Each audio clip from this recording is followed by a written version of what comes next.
नमस्कार मित्रांनो, तुम्हा सर्वांचं आपल्या युट्यूब चॅनलमध्ये खूप खूप स्वागत आहे. आज निमसोड या ठिकाणी भव्य दिव्य असं ओपनचं मैदान मित्रांनो पार पडलं आणि या मैदानामध्ये आहे ना एक नंबरचा जो मानकरी झालाय तो म्हणजेच की आपला वांजुळीकरांचा सर्जा. तर सर्जाचे आपल्या बरोबर मालक आहेत आणि दादा आहेत. दादा नमस्कार. नमस्कार. कशा प्रकारची आज गाडी पडली? गाडी गटाला पडली 2 नंबर तासानं, शिमेला पडली 7 नंबर तासानं. गटाला बी गाडी नव्हती आणि शिमेला बी गाडी नव्हती, कडरच गाडी पडली. आजचं नियोजन कशा पद्धतीने झालेलं? कारण बुलेट अनेक दिवस झालं गुलालासाठी कुठे ते वंचित होता आणि हे नियोजन झालं. कसं झालं विषय, आम्हाला बी पायरा नव्हता. आमच्या मोठे बंधुराजांनी फोन केला प्रवीण शेटला, देव माणूस. त्यांनी आपलं एका फोनवर म्हणले पळूया, पळून एका मिनिटात पायरा झाला आणि आज 1 नंबर केला. सगळ्यात महत्वाचं भागातलं आणि गावाच्या जवळचं मैदान आहे. किती अपेक्षा होते आज मैदानासाठी? नाही आमची काय अपेक्षा, आमची गुलालात राहण्याची फक्त अपेक्षा होती.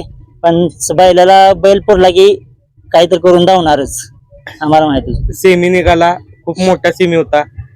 काय मनामध्ये चालू होतं खाली गाडी? काय नाही, काय आता सगळे टॉपची बैल होती. आता काय सगळे देव म्हणजे सगळे नंदी चांगले आहेत. म्हणजे समजा मल्हार असो किंवा रायना, ही सगळीच बैल आपली जायची. तेव्हा काय मनामध्ये काय चालू होतं तुम्हाला? मनामध्ये दागदुग झालेली, आपली गाडी कडं नाही त्यात आणि त्या गाड्या आत नव्हत्या. सगळ्यात महत्वाचं म्हणजे तुमच्या बाजूची गाडी चुकली नव्हती, कडं नव्हता. काय त्याच्यावर किती विश्वास होता तुम्हाला पब्लिकला? पाठ विश्वास त्याच्यावर 100% विश्वास होता. कारण की तो एकदा सुटला की पुढे बघतच नाही कोण आहे आणि कोण नाही. किती गुलाल झाले रे?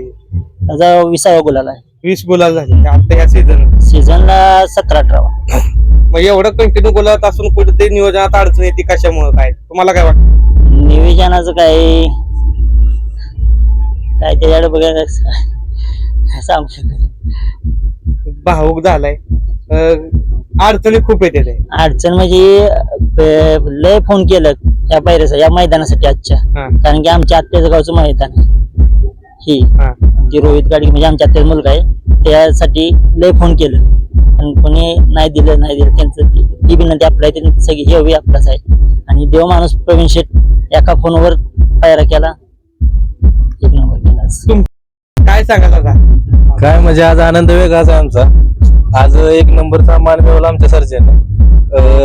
सेमीला पण टॉपच्या गाड्या होत्या आणि फायनलला तर तुम्हाला माहितीच आहे, सेमीला लढत तर खूप झाली पण सर्जन दाखवून दिलं तो पण काही कमी नाही म्हणून. ते दादा आता भावूक झालेत.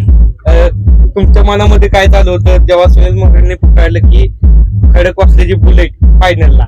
माझ्या मनात म्हणजे मी पुढं सर्जाला पकडाय असतो आणि जसं सुनील मोरे म्हणले की संघर्ष होता बुलेटचं, निर्वाद वर्चस्व, तसं माझा आनंदच गगनात मावला नाही. मी पळत गेलो, सर्जा थांबणच झालाय धरायला, तरी पण धरला कसं इकडं जल्लोष माझी लय येड्यागत नाचायला लागली. बरं भागातलं जवळचं मैदान असल्यामुळे सगळे गावचे सगळे लय करून पोरं इथं होती. पुढे ते आज ह्या मैदानात त्याचं नाव टिकवले तुमचं, काय सांगा त्याच्याबद्दल? नाव म्हणजे तो बघा आलाय, गावचाच माणूस आहे आमचा, म्हणजे आत्याचा मुलगा आहे रोहित गाडगे.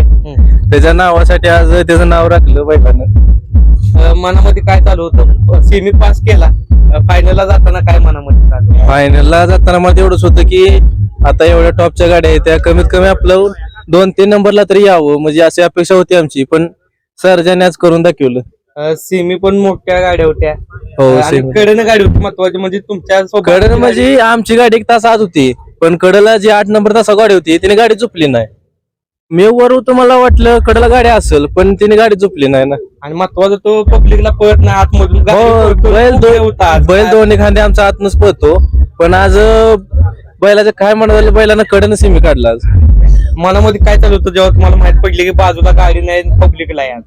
आमच्या मनात दागदुगच होती, कारण की बैल कडनं पळत नाही. आता काय होईल काय नाही काय सांगू शकत नव्हतं. टॉपच्या गाड्यात आणि टॉपची सेमी गाडी लागणं म्हणजे बैल पळवा म्हणून. आजचं नियोजन म्हणजे बुलेट सोबत पळणं कसं वाटत होतं तुम्हाला? काय जो आनंद वेगळाच होता, कारण की एका शब्दावर पायरा झाला होता, त्यामुळं आम्हाला कोणती अडचण नव्हती वाटली.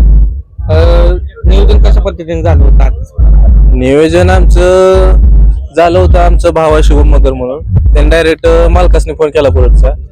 इकडे तिकडे करून आमचा पायरा झाला एका फोनवर. आजचं मैदान किती महत्वाचं होतं तुमच्यासाठी? कारण भागातलं मैदान म्हणजे गावचं मैदान, तुमच्या गावचं मैदान, माझ्या गावचं मैदान भागात नाव करतोच, पण शेवटी गावातली 4 माणसं रोज तो इकडे जातो तिकडे जातो, त्यासने आज त्यानं धावून दिलं, ह्यो माया मागे येतो म्हणून. मायासाठी पळाला, जीव तोडून आणि तिने एक करून धावला आज. खास म्हणजे त्याचं एक वेगळी गोष्ट म्हणजे जो बैल आतमधून गाडी पळणार आज पब्लिकनं पळालाय तुमच्या नावासाठी. पब्लिकनं नावासाठी पळाला, पण जे त्याला म्हणत होती बैल पब्लिकनं चालत नाही किंवा बैल आत पडतोय, बैल तासात जातोय, त्यासनी त्यानं पळून उत्तर दिलं की मी तास येऊ शकत नाही. आता मी बघतोय कंटिन्यू बोला जातच आहे, हा. पण कुठेतरी नियोजनात अडचण येते का? नियोजनात अडचण आणि जे बैल पळतोय त्यासनी वायदी पाहिजे. अगदी कोणाचाही बैल घ्या तुम्ही, 60,000 70,000 शिवाय माणूस बोलत. शेठने एका फोनवर बैल दिला आणि त्याने 1 नंबर करून धावला.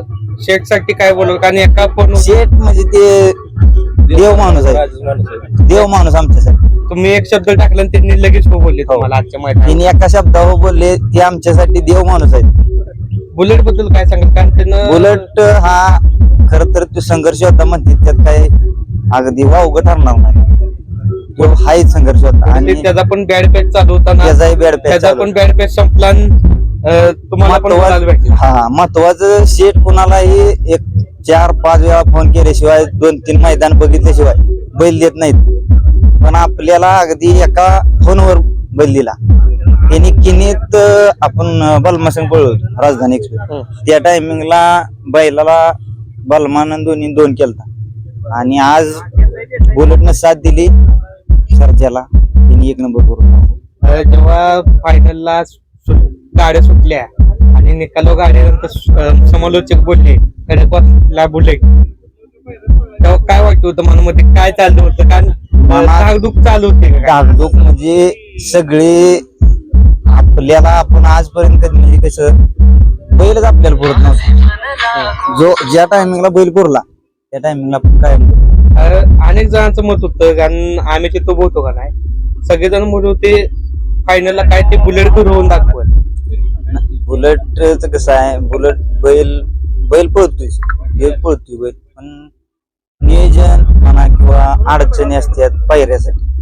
आता सगळ्यांनीच पायऱ्याच्या अडचणी आहेत, पण जे पहिलं पळते त्यांनी दुसऱ्याला किंवा गरीबासनी बैल द्यावा. ज्याला बैल पळतोय त्याला बैल द्यावा. कसं 1 नंबर आज जे वरचे 10 बैल आहेत टॉपची, ते टॉप मध्येच पळते. मी जी खालची बैल आता वैयक्तिक सरजा बैल पळतो, जाईल तिथं बैल गुलाला राहतो, पण बैलच त्याला पुरत नाही. खाली ओढून धरायचा व खालनं अगदी बैल सुटल्यापासून वर जायपर्यंत निकाल घेस्तोवर बैल हातात. सगळ्यात महत्वाचं म्हणजे तुमच्या गावचं मैदान होतं, सकाळी आलं तेव्हा काय मनामध्ये काय बोलला त्याला? काय आता गुलाल भेटले, पण सकाळी काय अपेक्षा होती? काही त्याकडे अपेक्षा म्हणून नाही, फक्त मनात एकच जिद्द होती. पावती टाकली, पावती बी 2 नंबर तासावर निघाली, कडनच निघाली, 1 नंबरची गाडी चुकली. तिथं त्यानं जसा गट काढला तसं मनात गाडी आज गुलाला तर आहे. परत सेमी निघताना सेमी बी टॉपचा निघाला. सगळ्यात परवा दिवशी माळशिराचा 1 नंबर केलेली गाडी होती, रायना होता, पलीकडे मल्हार होता, भोंगा होता, मिलिंद शेठचा. टॉपच्या सेमी गाडी फायनल राहिली, यातच साधी झाली. असं तुम्हाला कायम गुलाल ठेवून ही शुभेच्छा असेल.